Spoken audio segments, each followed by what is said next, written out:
Pendant que la vieille garde s'accroche à son rêve impérial, un nouvel ordre mondial se dessine.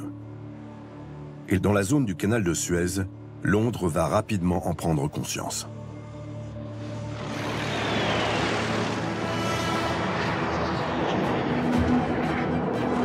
Le 31 octobre 1956, la France et la Grande-Bretagne interviennent en Égypte. Leur objectif ?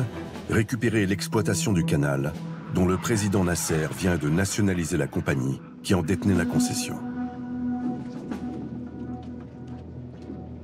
La victoire militaire est vite assurée, mais les deux nouveaux maîtres du monde s'offusquent. Si l'Union soviétique menace d'une riposte nucléaire, le président américain s'empresse de mettre les choses au point.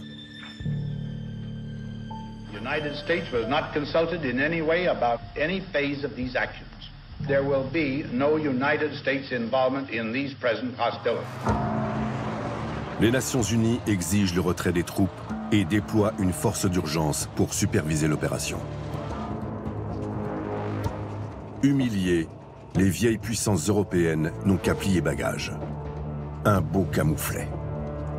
À Londres, la crise de Suez fait chuter le gouvernement.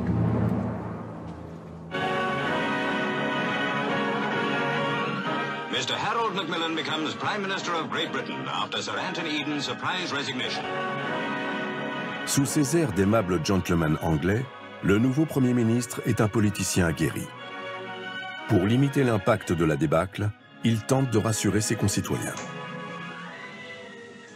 Twice in my lifetime, I've heard the same old tale about Britain being a second-rate power. And I've lived to see the answer. Britain has been great, is great, and will stay great, provided we close our ranks and get on with the job. Pas si simple. D'autant que la presse ne tarde pas à révéler les abus perpétrés au Kenya. En mars 1959, des exactions couvertes par les autorités éclatent au grand jour. Pour étouffer l'affaire, le gouvernement ordonne la libération des camps. Mais la propagande impériale a encore de beaux restes. Les actualités diffusent les images improbables de prisonniers saluant amicalement leurs anciens tortionnaires.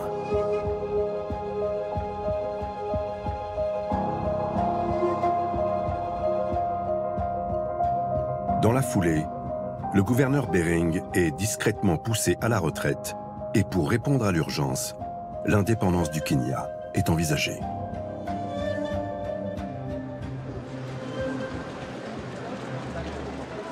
Mais Macmillan a un plan autrement plus audacieux en tête. Pour redorer le blason de l'Empire, il va en accélérer la décolonisation. Début 1960, il débarque en Afrique.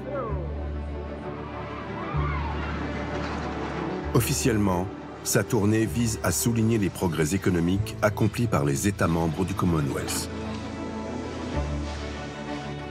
Dans les faits, il tient à transformer l'image du royaume en offrant le visage d'une Grande-Bretagne bienveillante qui encourage l'autodétermination de ses colonies. Arrivé en Afrique du Sud, dernière étape de son périple, il prononce un discours qui passera à la postérité. The wind of change is blowing through this continent.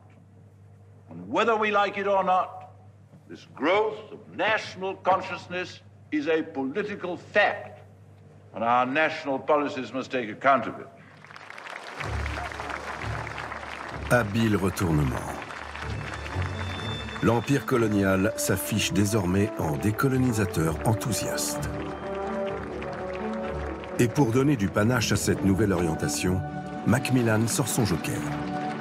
La reine repart sur les routes à travers le Commonwealth. Accueillie par les vivats de la foule, elle incarne les bonnes relations que la Grande-Bretagne entretient avec ses anciennes colonies. Bien joué. Entre 1960 et 1965, parmi les 16 colonies britanniques qui accèdent à l'indépendance, 13 adhèrent au Commonwealth. C'est le cas du Nigeria, de l'Ouganda, du Kenya enfin, et bien d'autres.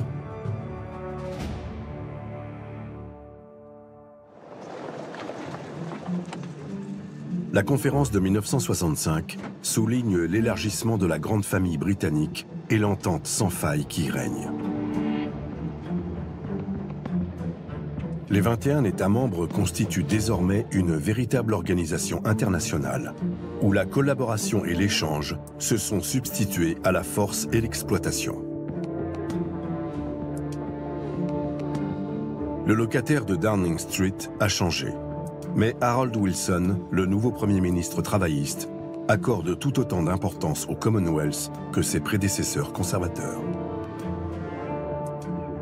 Lors de la déclaration finale, les délégués réaffirment les valeurs de l'institution. Le dialogue, la tolérance et le respect.